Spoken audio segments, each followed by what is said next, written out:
నమస్కారం అండి. ఈరోజు మనం ఫారెన్లో ఉద్యోగం గురించి తెలుసుకోబోతున్నాం. సో ఇక్కడ మనం చూసినట్లయితే లగ్నం కర్కాటక లగ్నం అయింది. లగ్నంలో గురుడు కుజుడు ఉన్నాడు.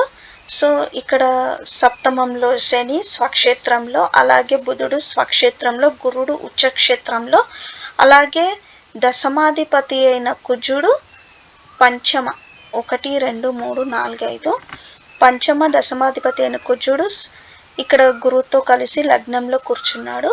అయితే ఇక్కడ మనకి ఫారెన్ యోగం ఉండాలంటే రాహువు దశమంలో కానీ లేదా సర్వీస్ అయిన షష్టంలో కానీ స్థితి పొందాలి. ఇక్కడ షష్టంలో కూర్చొని ఇక్కడ 12వ స్థానాన్ని రాహు చూస్తున్నాడు.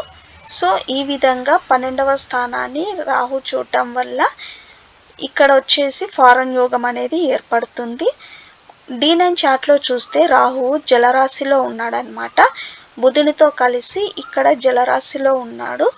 సో ఆ విధంగా కూడా జలరాశిలో రాహువు స్థితి పొందడం వల్ల లేదా చూపు పడినా కూడా ఫారెన్ యోగం అనేది ఏర్పడుతుందన్నమాట.